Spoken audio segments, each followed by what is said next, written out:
So next we have Lisa Vegas coming on, and she is going to talk to us about certificate and diploma tracks. So thank you, Lisa. Thank you, Amanda. Good morning, everyone. I'm going to go right into sharing my screen.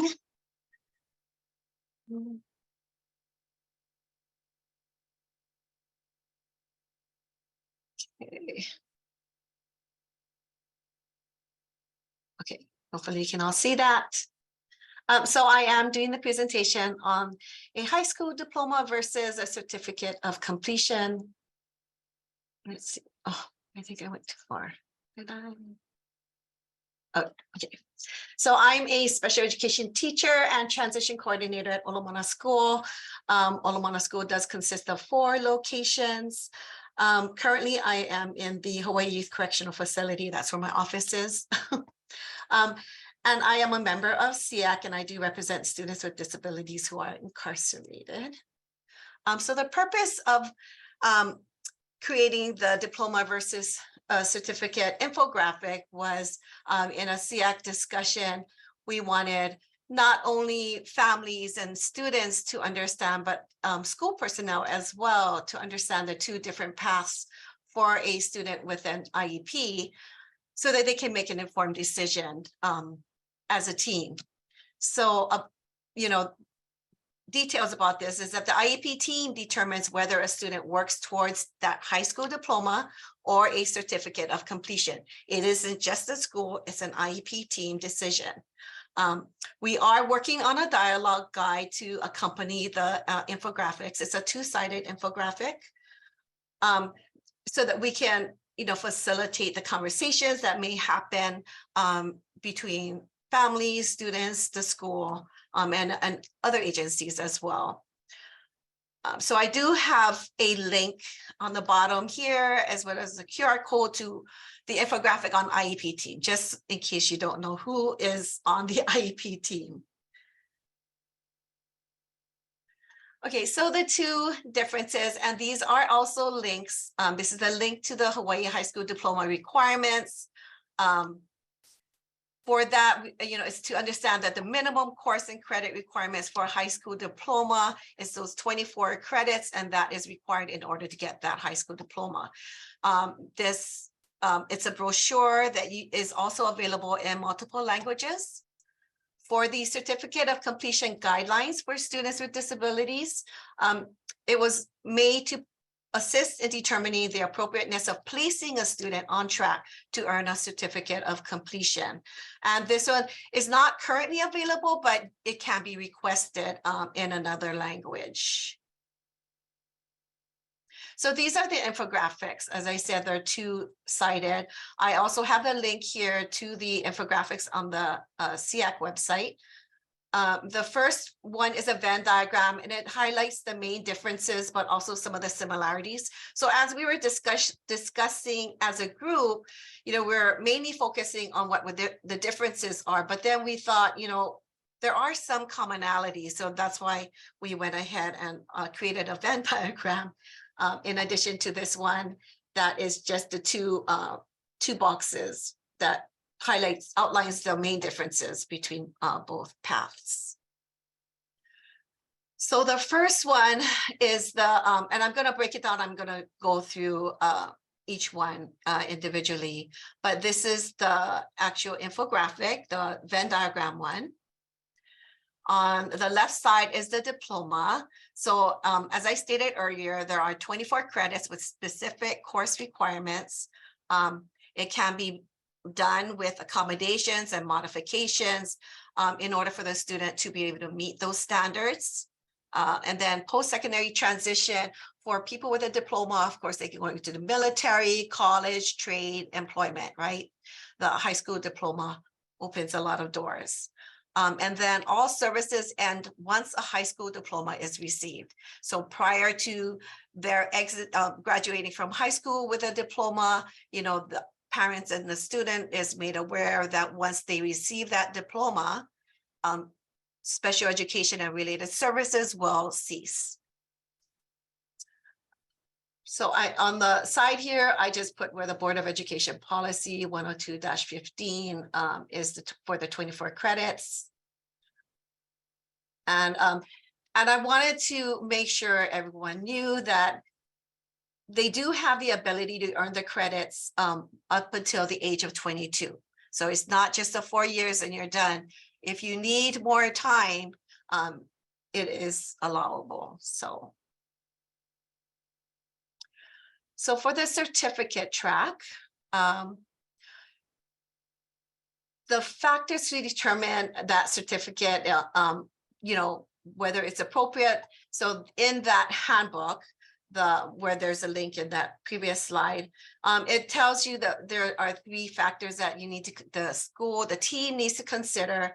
And the first one is the student has a significant cognitive disability that may include limited adaptive skills, physical or behavioral limitations, and the student requires a highly specialized educational program with intensive modifications and accommodations to access the general academic curriculum. The student has difficulty with the general education curriculum demands due to their significant cognitive disability, and not due to social, cultural, environmental factors and expectation of poor performance or excessive absences. And then receiving a modified curriculum to the extent that it does not meet the course and credit requirements to earn that high school diploma. So these 3 factors must be met in order to be appropriate for a certificate of completion. And then, so to receive a certificate of completion, the following requirements must be met as well. The student should be at least 18 years old, but not older than 22 years of age. The student met his or her IEP goals that support progress towards their post-secondary transition goals. And then the student has not met the requirements for a high school diploma. And on the infographic itself, on the bottom, the last bullet, the students are the ones on certificate of completion track, may attend and participate in their graduation ceremony with their peers, but still continue school afterwards. So like graduations on Friday or Saturday, they can come back to school on Monday and they'll continue their education to get their certificate of completion until they reach the age of 22. So I wanted to post that on there. So post-secondary transition options, the 3rd bullet. If you notice, military was taken out. So military does require a high school diploma or a GED diploma. So that's why it was taken out of there. Let me go to the next one. So we look at the commonalities. So on the left side on the infographic, all components of an IEP are implemented for both tracks. The IEP teams will determine if a student needs additional supports and services up until the age of 22. Post-secondary transition, college, employment, trade, those are all options for both, and then may have an educational representative, right? So I wanted to clarify more, and then I do have some links here. As I stated earlier, that some students with IEPs may require more than 4 years to earn their high school diploma or their certificate of completion, and may do so up until the age of 22. I want to stress that because even within our own discussions in SEAC and with schools, sometimes people get a little confused about the 4 years to earn their high school diploma. Okay, so if a student, this has been brought up a lot. So if a student earns their high school diploma like mid-year or their certificate of completion, that diploma or certificate will not actually be awarded until the end of the year. So a lot of times they think, oh, I'm done in December, so why can't I get my diploma? Well, you can't get your diploma. You can get your transcript, which will say all of your courses are completed, but the actual diploma or certificate will not be awarded until the end of the school year after seniors' last day. And then, if you want to look up, whether a certificate of completion student can go to college. So I have links here, the Community colleges have, I think if I open it, you can see it. So it has here a specific page, no high school diploma, no problem. And it tells you what they do and how you can get on. You really just need to be 18 years old. And then a lot of times they'll do an assessment to see where you're at and what kind of courses you may need to take. The next one was one from the accredited schools online, and they give you information as well. If you want to go to college and you don't have a GED or a high school diploma, so you have a certificate of completion, it tells you here 5 ways to attend college. And they have find colleges without high school diploma or GED test requirements. So it's important to do research. Take individual classes at the college, attend a vocational school, enroll in adult high school, right? Of course, that's the way to get your GED, and then passing that GED. And then there's one more, and there's more online if you just search. But this is Education Connection. And they tell you here, if I don't have a GED or high school diploma, what are college admission requirements? And then so they have some other things here. And then what are my options if I don't have a GED or high school diploma? So there's a lot of information online that you can gather. But the key is, right, that we need to start early. These conversations need to start early to prepare them for post-secondary. Okay, let me go on. So the other side of the infographic was the key differences. So on the left side in blue is a diploma track.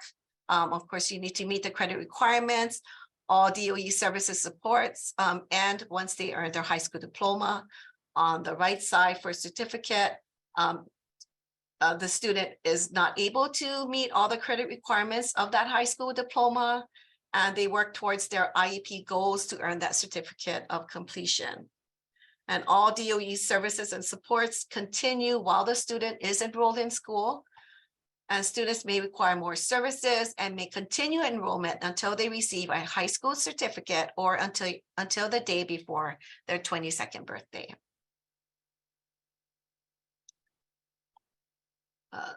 The next 3 roles were a student-centered decision based on information from various formal and informal assessments, credits earned thus far, and students' post-high school plan is for a diploma track. And on the certificate track, it's a student-centered decision based on information from broad assessments, credits earned, ability to earn credits, and students' post-high school plan.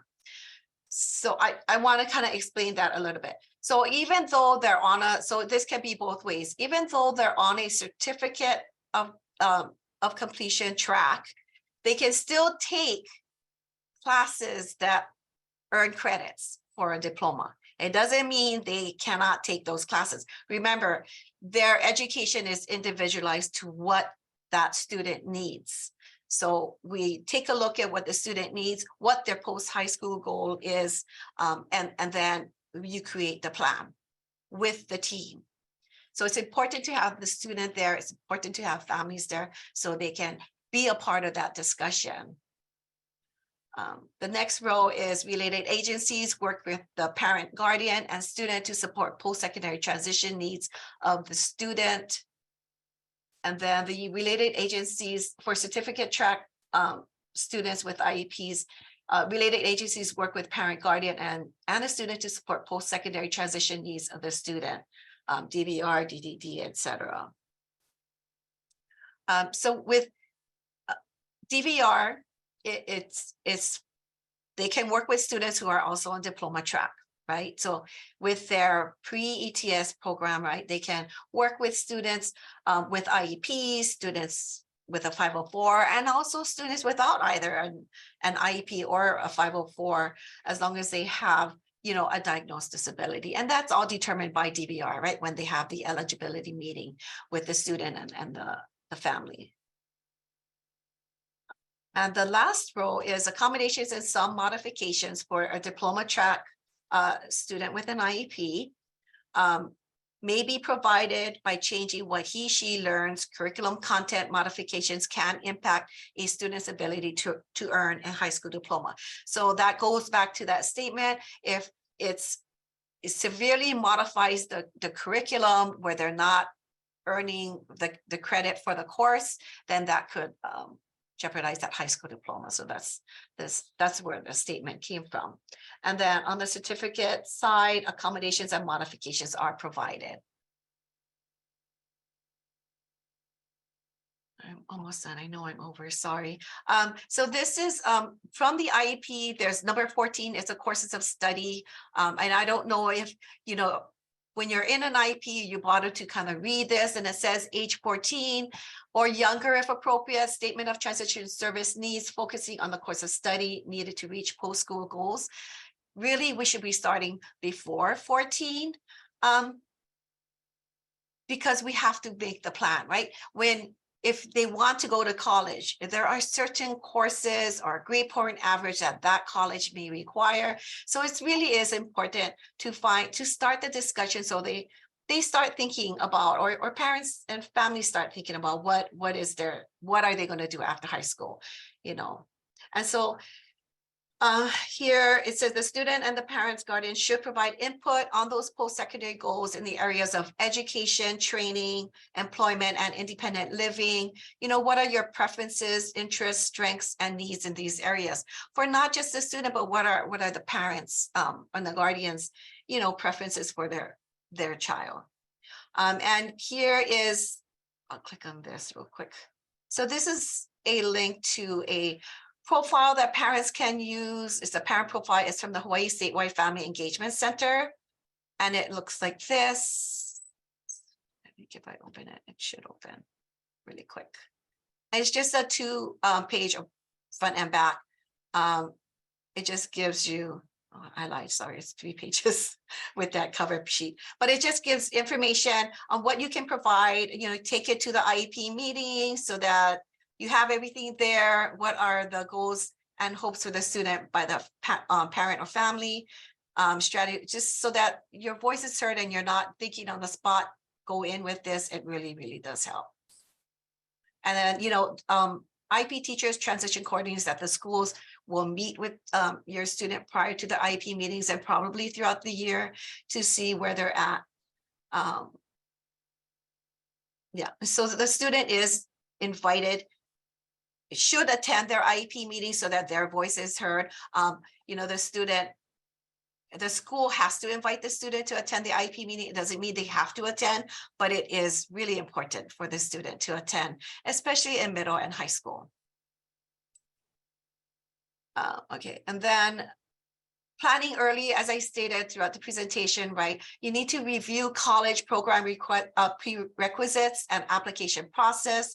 Some colleges require certain specific courses in high school. Even trade and vocational schools may require certain courses. And then, you know, while they're in school, they can take advantage of various work experiences in those interest areas, and maybe working in there and think, oh no, that's not something I'd like, or they find something they do like. So it's important to really plan early. In that course of study that I showed you in the IEP, you know, when those are there and it's planned as a team with parent and student, the school can provide instruction and skills that may be required to obtain those post-secondary goals, even in independent living, you know, employment. And then the post-secondary goals may change every year. So it's important to continue the discussion with your child. It shouldn't be a one and done and it's over. And then my contact information here, I know this will be shared, but I love Rita Pearson. I don't know if you guys seen her on TED Talk, but every child deserves a champion, an adult who will never give up on them, who understands the power of connection and insists they become the best they can possibly be. That's it. Sorry, I think I went over. You're okay. That's why we have those breaks in there too. It gives us a little buffer. So you're okay, not to worry. So that was great. That was a lot of information that Lisa shared. And I love the quote that you ended up with. Thank you so much. And please remember that these presentations, these slides will be available on the Footsteps website. Just give us a couple of days to get them there, okay? We do have a few minutes if you have a question from the chat. So I think while Cheryl is getting those ready and organized, one of the things that I saw in the chat that's really important and that you touched on, Lisa, that's really important is kids do have until 22. We do often hear like, oh no, they've got to get it done in the 4 years. And sometimes even a 5th year student, you know, sometimes administration is like, oh, we don't do that here. But we do that here. It can happen. You work with your team, you work with your administration, you work with your child, and you can get that done. It just, sometimes our kids take a little bit longer and they have the time to earn that diploma. Yes, Okay. that's correct. And along those lines, a lot of times what they'll do, because even the student may not want to be on campus when they're 20, so they'll, you know, create a different way of getting their credits for a diploma, you know, whether it's going to a class after school or something. But, you know, the schools have their own programs to address this. And they do take into consideration that maybe the student doesn't want to be on campus with the younger kids, right? If they're 19, 20 years old. Thank you. Can you hear me now okay? Yes. Yes. Okay, great. Sorry about that. There are 5 questions that I captured during Lisa's presentation. So I'm going to go first one. Can a student on the certificate track go to a college that supports special students? Yes. Okay. So those, yes. So those website I have in the link. So it really depends on the school, right? So you have to look at the school, go to their website. Almost all of them will have a link to the disability center there, and they'll help provide that information. So while they're in school, in high school, that is something that's transition coordinators, IB teachers, and counselors are working with our students, right? In contacting the disability center at the schools they want to attend, so that they can find out what they need to do when they get there, because they will have to advocate for themselves. That's correct. And representing DVR, I've heard DVR mentioned a lot. This is Cheryl. I will say, invite the DVR counselor to those planning meetings sooner rather than later, so that that planning can occur and those services can start before the student actually exits high school. And Eric and his team are adequately prepared to provide those supports. So it's all in the planning. Question number 2. Yes. How many students with IEPs are working for certificate versus diploma? Great question. I don't have the numbers for Mhm. that. I was at the Lanakila Pacific graduation where their students graduated into employment, permanent jobs. I don't have the numbers, or maybe someone at state may have those numbers. I don't have those numbers off the top of my head, but I know that we are working to gather that data. And we're working collaboratively with the DOE's MAC, their compliance office. Yes. Question, I'm so sorry about that. We don't have that off the top of our heads today. Number 3, if you are homeschooling your autistic child, could they still obtain a certificate of completion at the age of 18? So if they're homeschooled, and someone from state may be able to correct me, they have to exit school, right? But they can come back for their reevaluations, to continue with special education services. But I'm not too sure how to answer that question. Is Heather on? Yeah, thanks, Lisa. That's about right. These are very detailed questions. So I'm going to encourage our parents to reach out to us directly if you guys have those kind of more detailed questions you want help with, and we can help you navigate that process, because there's really no generic answer for detailed situations, because we want you to feel individualized as well. So we'll drop our information in the chat, and you guys are available to reach out to us anytime. Thank you, Heather. Right. And also, so when When we create the dialogue guide for the infographic, we will put in the questions and answers to those questions. And so I will use the questions from the presentation today as well. So that'll help me know what parents and students are asking, what they don't understand. So that'll help. If started on the certificate pathway, but child builds skills to participate in a gen ed setting, can the child be moved to a diploma pathway? That's So the first part of the question. okay, there are a lot of things to consider because they can only be in school up until 22. So it's easier if they are on diploma track, earning those credits, and then switch to a certificate track, if they meet the criteria. But when they're on, so it depends how they plan. So if they're on certificate track and they're not taking any credit courses, right? The ones that earn a high school diploma and receive a letter grade. So remember, even if they're on certificate track, if they take an algebra class and they are doing the same work with maybe slight modifications, accommodations added, they're still doing that same work, then they should get a letter grade like every child in that class.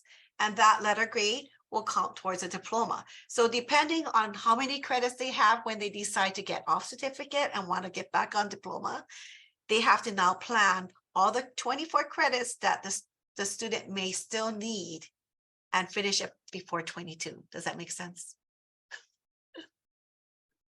Hopefully that To the makes parent, sense. yeah, hopefully that makes sense. It made sense to me. And I'm Okay. not going to repeat the rest of the question or the second half of the question because I think you incorporated it in your answer. Okay. Moving on to the next question. What percentage of children who earn a certificate have been able to secure employment? And I don't know that we have that answer. Yeah, I know someone in the chat had put about the indicator 14, Mhm. the post-school survey that we do in, I think it's September. So okay. that may have, and they may already have those percentages. I just don't have it right off the bat. Okay. Yeah. If a child goes, thank you. If a child goes through conservatorship or guardianship process into adulthood while in DOE, will schooling to certificate of completion still remain intact as a child high school student? Great question. Yeah, I would say yes, because the student is still in high A school. student. Mhm. And I think As long as they're eligible to remain in high school, regardless of the guardianship status, right? yeah, that's what I would think, but I am not an expert in that.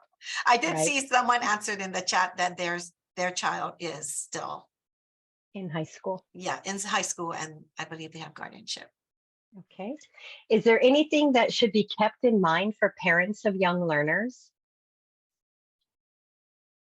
Is that for me?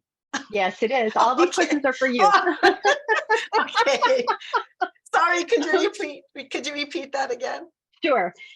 Is there anything that should be kept in mind for parents of young learners? I think, we know as a parent, right?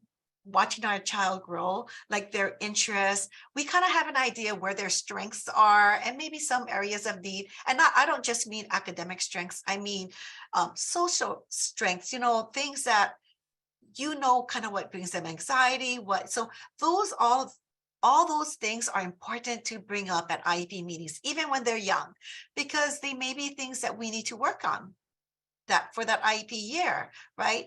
And when we're thinking about post high school transition, and their goals for after high school, starting early, even when they're in elementary school, will help them to prepare for that, because it's never too early to plan. If that student wants to go to University of Florida or whatnot, we have to look at, right, what does that campus even look like? So let's go and take a virtual tour. What are the prerequisites? Okay, so when I get to high school, I need to take these courses, and I'm going to need to have to pass those courses. So what now do I need to work on? So where are my deficits in? Is it math? Do I need to beef up my math? And those things all depend also on what their major is, what their program of study is going to be.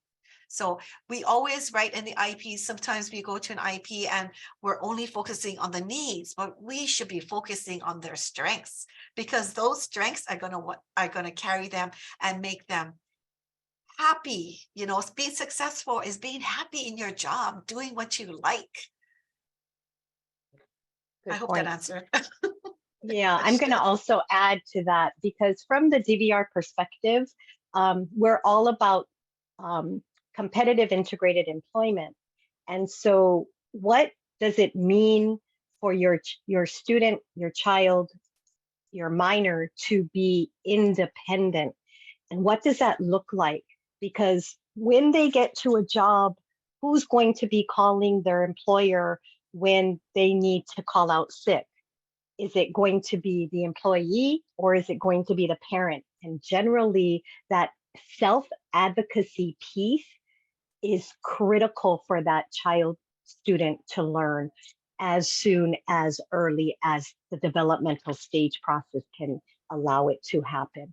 And then give them that opportunity to practice so they develop their own self-esteem and self-confidence as they're developing through their DOE journey. So that by the time they're 22, they're much more prepared and feel confident about their own ability to be whoever it is that they choose to be as an adult, whatever that employment might look like, wherever they show up at, so that they have that their own self-awareness, that self area that Eric was talking about. Okay, enough about that. Last question to you is, if student received diploma, did not receive post-secondary pathway, would these resources be obtained? So if the student received a diploma, but not on a post-secondary pathway, where could these resources be obtained? And the simple answer for me is get DVR connected, so that DVR can then assist with that post-secondary planning and get them engaged earlier than 22 if possible. The benefit of having DVR is that our contracted services include the adult provision of services, so we can move them out of the student aspect and drive them into the adult support programming. But if we're not engaged, we cannot help you get through that process. The second part of that question is, student has been out of school for a year and will be relocating here due to a military permanent change of station. So yes, I would suggest DVR to getting on board with that for young adult planning. There's also centers on independent living within the community. So again, reach out to Dr. Heather Chapman or myself, and we'd be happy to get you connected with the right resources. Thank you, Lisa. That's all the questions that I saw. You're welcome.